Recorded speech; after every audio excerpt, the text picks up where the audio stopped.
It's a 7 out of 8 from the session. Our Australian people trust athletes more than our politicians, more than our CEOs of companies. It's an epic finish, but You do realise how far your voice actually does travel.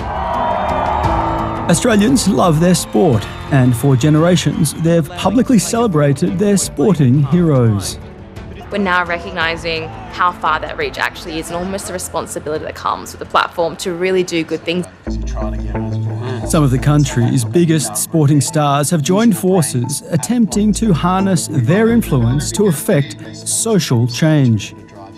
This notion of get sports and politics away from each other, it's rubbish.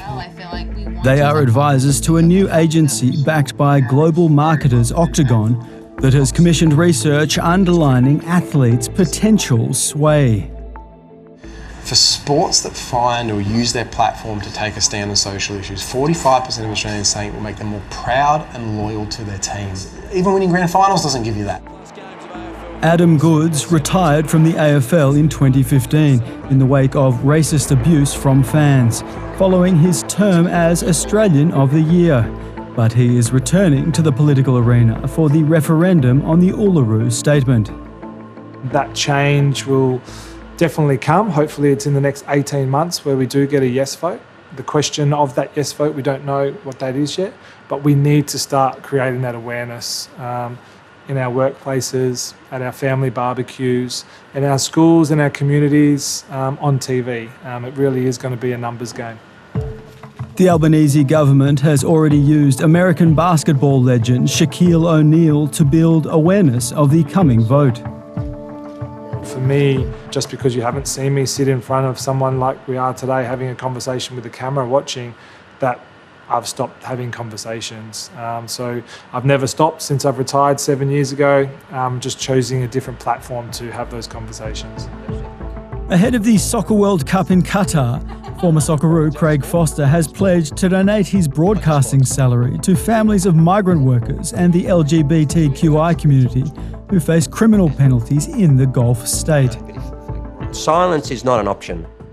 You must understand that there is significant harm coming through your labour, and that every choice that you make by going and playing here or around the world, playing in these major tournaments, has implications for minority and vulnerable communities in those countries, and that you can actually create more harm by going and playing.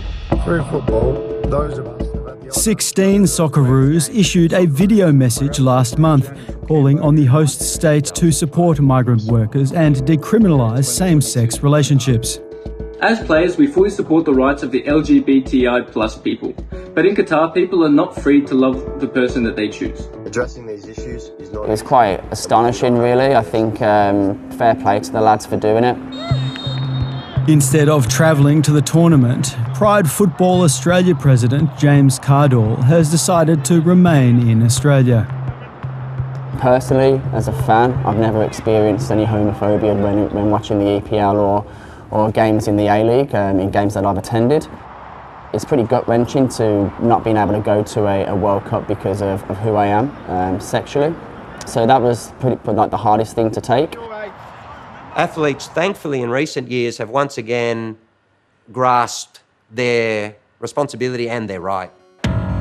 Australian cricketers and netballers have found voice in recent weeks in opposition to their sport's major sponsors, prompting Gina Rinehart's Hancock Prospecting to cancel a $15 million deal with Netball Australia. It is a very significant power that they can wield if they want to. But it goes both ways because the sport needs to take some responsibility. World record fly. Kieran Perkins. Former Olympic swimming champion Kieran Perkins now oversees the federal agency that distributes more than $100 million of government funding. I absolutely am supportive of athletes having their voice, and I'm absolutely supportive of sponsorship in all its forms being involved in Australian sport at all levels. What I think at the moment is missing is that there isn't this mutual respect and transparency around what it means, what's required and how we go forward. I don't think being good at sport, demands you to then have strong, stances on every single issue that kind of comes across your desk.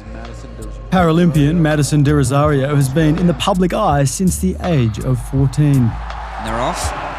I thought that was what my value was, and that was the interest that people had in me, was what I was able to do out there on the track in the green and gold. And it's not until much more recently that it's kind of come around to the point where I have this platform and I am able to speak, and it's now my responsibility to do something good with that platform.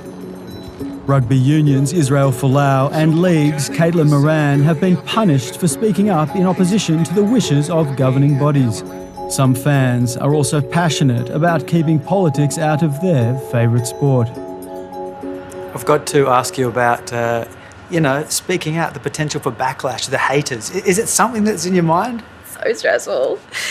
It is. It definitely is. And I know we say you can't please everyone, you know that, but it definitely takes its toll as well, I think, hearing it come back. So it's a business degree with a double major. To step out of or stay in one's lane.